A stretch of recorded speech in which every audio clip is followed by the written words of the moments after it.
Olá pessoal, tudo bem com vocês? Aqui é o professor Wesley. Essa é mais uma videoaula da nossa playlist de farmacologia e nela discutiremos aqui a farmacocinética. Essa é uma primeira aula acerca de farmacocinética, na qual nós iremos aqui destrinchar as etapas desse processo. Então, nessa primeira videoaula, eu quero propor a vocês uma discussão acerca do que é a farmacocinética e a gente já vai agora adentrar no mérito do primeiro processo farmacocinético, que é o processo de absorção, beleza? Então vamos lá?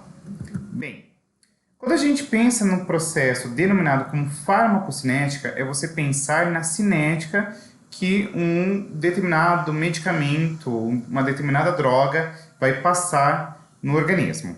Então, basicamente, eu gosto muito de utilizar uma analogia que eu aprendi com minha professora de farmacologia, que a farmacocinética, esse Czão aqui, tu pensa que é a forma como o corpo vai agir frente a um determinado fármaco, frente a uma determinada droga.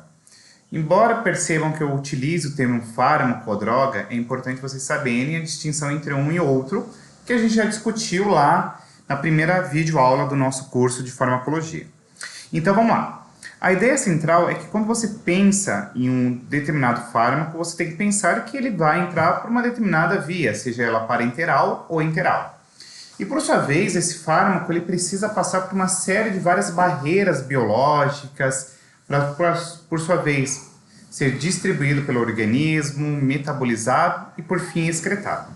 Então, nesse sentido, a ideia central é: você tem aqui uma dose de um fármaco, ele precisa ser absorvido, de maneira qual agora você tem aqui no compartimento central o fármaco livre, e esse fármaco ele pode se ligar a proteínas e, por sua vez, mediante a isso, ele pode agora fazer a sua ação farmacológica, ser metabolizado e, por fim, ser excretado, ou seja, ele sofre aqui um processo denominado como depuração. Então, a ideia central é que a gente precisa entender um famoso ADM, que é o processo de absorção, distribuição, a metabolização e, por fim, a excreção de um fármaco. Beleza? Então, guardem isso. O famoso ADME é absorção, distribuição, metabolização e excreção. Nesse sentido, o primeiro processo é justamente a absorção de um fármaco, que muito simplificadamente pode ser definido como um processo no qual você tem a transferência de um fármaco desde o seu local de administração, e aí a gente pode pensar em todas aquelas vias de administração, até a região do compartimento central. Então vamos lá.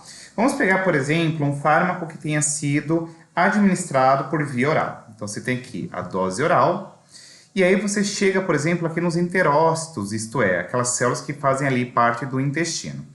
E aí você tem uma série de elementos que estão atrelados aí com a absorção deste fármaco, né? Então esse fármaco ele pode se ligar, por exemplo, a proteínas presentes ali, e essa droga ela pode passar aqui pelo linfonodo, e aí é direcionada aqui para o ducto torácico, posteriormente é direcionada aqui, por exemplo, para o fígado, onde sofre aqui a metabolização e, por sua vez, tem aqui a secreção de biliar e etc. Então, o que é mais importante vocês sempre tentarem? Que quando a gente pensa em um fármaco, e aí, por sua vez, é importante se atentar que ele precisa passar por barreiras biológicas, existem algumas características que são bastante importantes da gente discutir e, sobretudo, entender o porquê que é importante você, por exemplo, pensar na questão do pH do fármaco, pensar no tamanho desse fármaco, porque essas questões vão ser importantes para a gente pensar como que ele consegue, por exemplo, atravessar as barreiras biológicas, tá bom?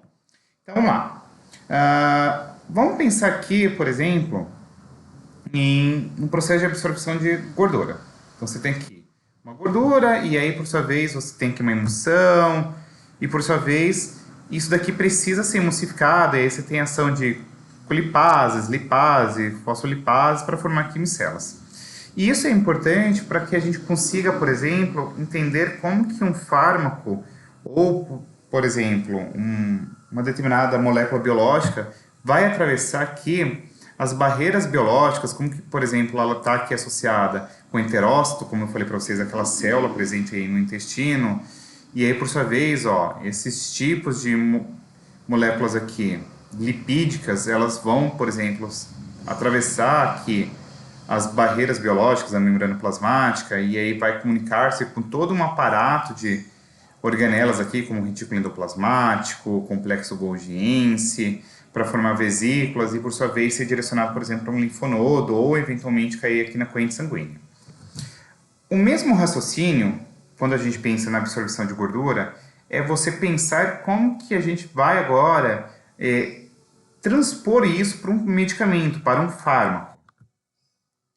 E aí, nesse sentido, a gente precisa entender que você tem aqui ácido graxo, monoglicerídeo ou uma lipoproteína, por exemplo, pegando por base lá a absorção de gorduras, precisa passar aqui pelo lúmen do intestino e, por sua vez, a gente vai ter que entender vários aspectos, como, por exemplo, a questão de pH, a questão das barreiras biológicas, como que isso interage, se liga a um receptor ou não, e etc. Tá?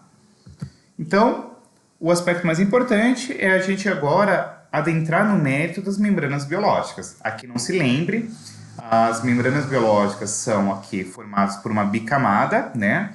Uma bicamada fosfolipídica, na qual você tem aqui proteínas que vão associar-se aí com o transporte de íons ou de outras moléculas. Você tem aqui também proteínas globulares, a junção de glicoproteínas, glicolipídios, o colesterol, que é extremamente importante para dar fluidez à membrana, e etc. Então, esse daqui é o modelo clássico de membrana biológica, né, de membrana plasmática, é o modelo do mosaico fluido, né, proposto lá pelo Chose...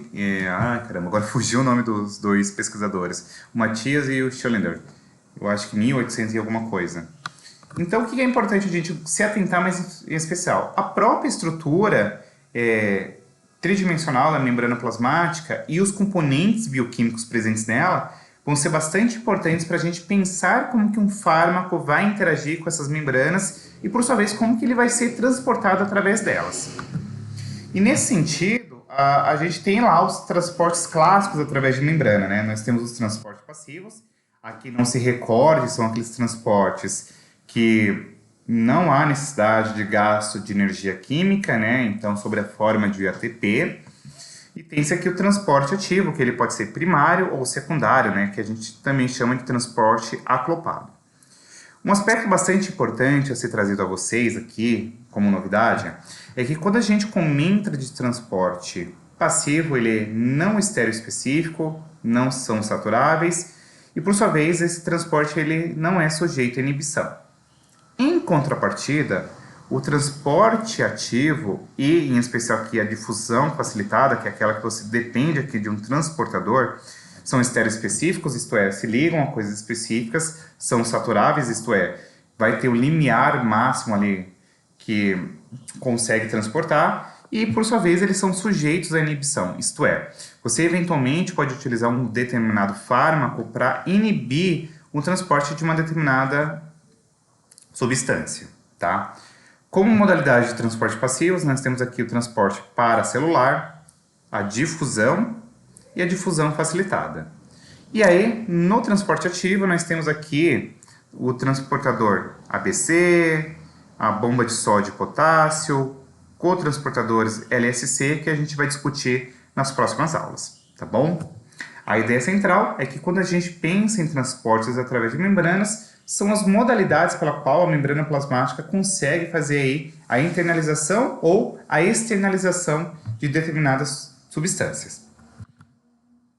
E nesse sentido, a gente ainda tem que pensar que existem proteínas que vão constituir aqui as junções aderentes, como por exemplo as caderinas, as nectinas, as PK1, e nós temos aqui proteínas que constituem os desmossomos, né, como as democolinas e as demogleinas. Aqui não se recorde, quando a gente fala de junção aderentes ou desmossomos, são justamente especializações de membrana que vão ser extremamente importantes para que a gente tenha aí modalidades de transporte, como transporte por via transcelular, paracelular, transportador mediado aqui por receptor e por aí vai. Tá? E isso vai ser extremamente importante para a gente conseguir compreender como que acontece o interfluxo aí entre células, beleza?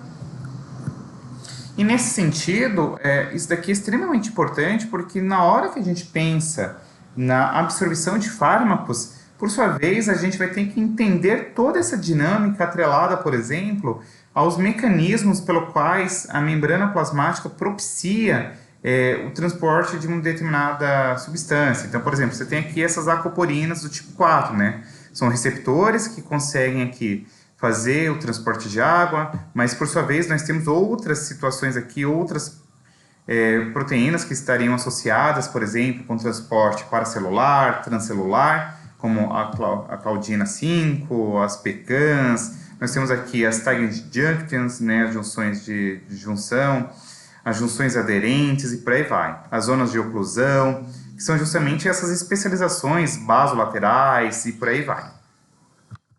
Então, a sacada mais importante, e esse daqui eu acho que é um insight muito importante na nossa discussão, e aí eu quero que vocês guardem, é que quando você pensa no transporte atrelado a uma membrana biológica, é extremamente importante porque ele vai ser bastante vital em todas as etapas farmacocinéticas, inclusive a ação farmacológica propriamente dita. Ou seja, pensar na estrutura de uma membrana biológica acaba sendo importante para você pensar em aspectos farmacocinéticos quanto aspectos farmacodinâmicos, isto é, como que a droga vai responder frente ao organismo biológico. Beleza? E aí, para que a gente consiga compreender como que se dá esse transporte através de membranas, eu quero trazer aqui para vocês a lei de difusão de Flickner, que é basicamente dado pelo fluxo de difusão, que é dado pela diferença de concentração, a distância e o coeficiente aqui de difusão. Então, você tem aqui o coeficiente de difusão, perdão, aqui a distância, o ΔX, o ΔΩ aqui é a diferença de concentração. E nesse sentido, o que acaba sendo importante a gente se atentar aqui, meus amores? Ó, primeiro, eu tenho que pensar na espessura dessa membrana, eu tenho que pensar no tamanho, na área dessa membrana, eu preciso pensar, por exemplo, na concentração do meu fármaco e, por sua vez, o tamanho da molécula aqui também, o tamanho do fármaco acaba sendo importante para que a gente consiga compreender como que ele vai conseguir se difundir através dessa membrana, tá? E aí a gente vai olhar em futuras ocasiões que tem outros aspectos, como, por exemplo, a ionização desse fármaco, que vai ser dependente tanto do pKa quanto do pH. Então, vamos lá. O primeiro aspecto que eu quero trazer aqui, eu vou pular a questão de espessura e área de membrana, porque eu acho que isso é um pouco intuitivo, mas se eventualmente você não entender, pode escrever aqui nos comentários que eu respondo com o maior prazer. O que acaba sendo importante? Concentração do fármaco. Não adianta de nada você, por exemplo, hipersaturar o seu fármaco. E isso aqui vai ser importante, por exemplo, quando você pensa em um fármaco que precisa se ligar a um determinado receptor. Porque isso acaba sendo importante para você pensar como que ele vai se difundir para dentro da membrana, tá? O tamanho do fármaco é extremamente importante, porque isso daqui acaba sendo pertinente para você pensar como que ele consegue passar através de membranas, tá? Então, se você coloca um fármaco muito fucking grande, ele é grande pra caramba, será que ele consegue passar pela membrana com facilidade? E isso é um aspecto bastante importante para a gente pensar no processo de administração de um fármaco. Não adianta de nada tu colocar um fármaco extremamente grande que não consiga se difundir pela membrana, tá?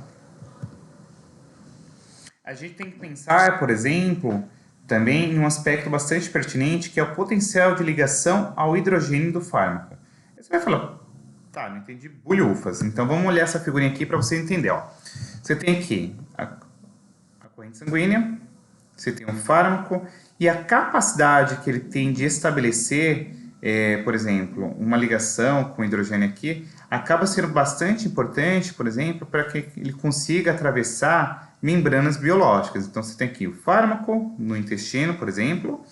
Como eu falei para vocês, os enterócitos vai ser importante que essa droga passe por lá, né, para eventualmente atravessar as membranas e cair aqui na corrente sanguínea para posteriormente se ligar ao receptor específico e aí induzir a resposta que a gente está esperando farmacológica. Então é pertinente que a gente pense como que essa droga se liga a átomos de hidrogênio para que eventualmente ele consiga se difundir aí pelas membranas. Além disso, lembram-se que a gente estava comentando lá da questão de gordura e tal? O coeficiente de partição óleo-água do fármaco também é importante, porque isso vai ser extremamente interessante para você pensar como que isso consegue se difundir pelas membranas biológicas e, por sua vez, ter aí o seu transporte, a sua absorção posterior.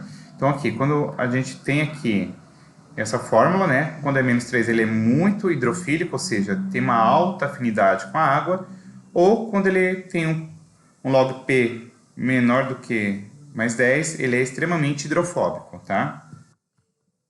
E isso vai ser muito importante para a gente pensar, por exemplo, como que esse fármaco consegue ser absorvido e posteriormente aí, transportado através de membranas.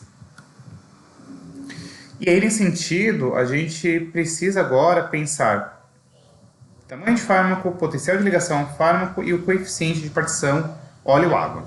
E aqui eu quero destacar a regra dos 5 de Lipinski.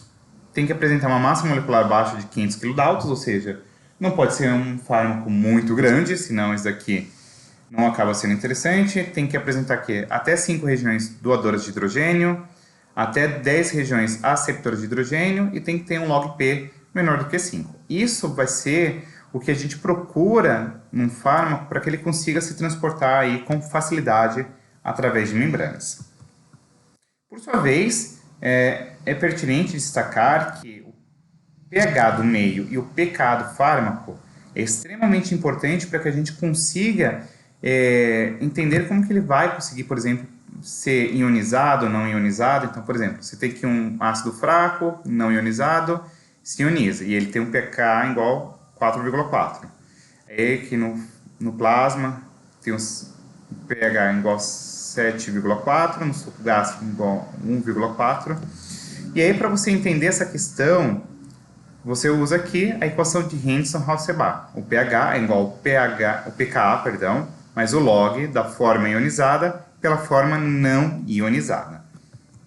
E aí, isso vai ser importante porque a questão do pH do fármaco e como que isso interage com o pH dos compartimentos celulares e etc. vai ser importante para a gente pensar como que esse fármaco interage aí adequadamente, tá bom?